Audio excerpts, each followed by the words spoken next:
ಪ್ರತಿಯೊಬ್ಬ ನಿರ್ದೇಶಕನಿಗೂ ಅವ್ನ ಮೊದಲನೇ ಸಿನಿಮಾ ಅನ್ನೋದು ತುಂಬ ಸ್ಪೆಷಲ್ ಆಗಿರುತ್ತೆ. ಅದರಲ್ಲಿ ನನಗೆ ಅದು ಸ್ಪೆಷಾಲಿಟಿ ಏನಂತಂದರೆ ವಜ್ರೇಶ್ವರಿ ಕಂಬೈನ್ಸ್. ಪಾರ್ವತಮ್ಮ ರಾಜ್‌ಕುಮಾರ್ ಅಂತ ದೊಡ್ಡ ನಿರ್ಮಾಪಕರು, ಪುನೀತ್ ರಾಜ್‌ಕುಮಾರ್ ಅಂತ ಒಬ್ಬ ದೊಡ್ಡ ಸ್ಟಾರ್ ನಟ, ರಮ್ಯಾ ಅವರು ಒಬ್ಬ ಸ್ಟಾರ್ ಹೀರೋಯಿನ್ನು. ಅಂಥವ್ರ ಸಿನಿಮಾನ ನಾನು ಫಸ್ಟ್ ಟೈಮ್ ಡೈರೆಕ್ಷನ್ ಮಾಡ್ತೀನಿ ಅನ್ನೋದು ಅದು ನನಗೆ ನಂಬೋಕ್ಕಾಗ್ತಾ ಇಲ್ಲ ಈಗ. ಬಟ್ ಅವೆಲ್ಲ ಮಿರಾಕಲ್ ಅಂತಾರಲ್ಲ, ಅದೆಲ್ಲ ಹಾಗಾಗಿ ಕೂಡಿ ಬಂತು. ಆ ಒಂದು ಸಿನಿಮಾ ಸಿಕ್ಕಿದ್ದು ನನ್ನ ಪುಣ್ಯ. ನಾನು ಆ ಕುಟುಂಬಕ್ಕೆ ಯಾವಾಗಲೂ ಕೃತಜ್ಞತೆ ಆಗ್ತೀನಿ. ಅಲ್ಲ ಸರ್, ನಿಮಗೆ ನಂಬಕ್ಕಾಗ್ತಿಲ್ಲ ಅಂತ ಅಂದ್ರಿ.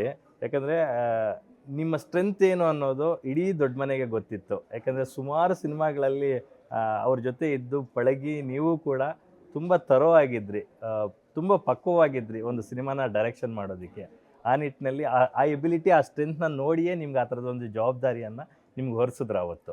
ಇರ್ಬೋದು. ಯಾಕೆಂದರೆ ನಾನು ಪುನೀತ್ ಅವ್ರದ್ದು ಫಸ್ಟ್ ಅಪ್ಪು ಸಿನಿಮಾದಿಂದ ಅಭಿ ಮತ್ತು ವೀರ ಕನ್ನಡಿಗ 3 ಸಿನಿಮಾಗೂ ಕೋ ಡೈರೆಕ್ಟ್ರಾಗಿ ವರ್ಕ್ ಮಾಡಿದೆ. ಆವಾಗ ಅಪ್ಪು ಅವ್ರಿಗೆ ನನಗೆ ತುಂಬ ಒಡನಾಟ ಇತ್ತು. ಆವಾಗ ನಾನು ವರ್ಕಿಂಗ್ ಸ್ಟೈಲ್ ನೋಡಿದ್ರು ಅಪ್ಪು ಸರೇ ನನಗೆ ಆಫರ್ ಕೊಟ್ಟರು. ನೀವು ಯಾವ್ದಾದ್ರು ಒಂದು ಸಿನಿಮಾ ಡೈರೆಕ್ಷನ್ ಮಾಡ್ಬೋದಲ್ಲ ಮಹೇಶ್, ಆಲ್ಮೋಸ್ಟ್ ಎಲ್ಲ ಡೈರೆಕ್ಟ್ರ್ ಮಾಡೋ ಕೆಲಸ ಎಲ್ಲ ನೀವು ಮಾಡ್ತಿದ್ದೀರಾ ಅಂದರು. ಪ್ಲಸ್ ಪಾಯಿಂಟ್ ಏನಪ್ಪ ಅಂತಂದರೆ ನನಗೆ ಪುರಿ ಜಗನ್ನಾಥ್ ತೆಲುಗು ಡೈರೆಕ್ಟ್ರು. ದಿನೇಶ್ ಬಾಬು ಸರು ಕನ್ನಡ ಬರುತ್ತೆ, ಬಟ್ ಅವ್ರಿಗೂ ತಮಿಳು ಸ್ವಲ್ಪ ಜಾಸ್ತಿ ಮಾತಾಡ್ತಾರೆ.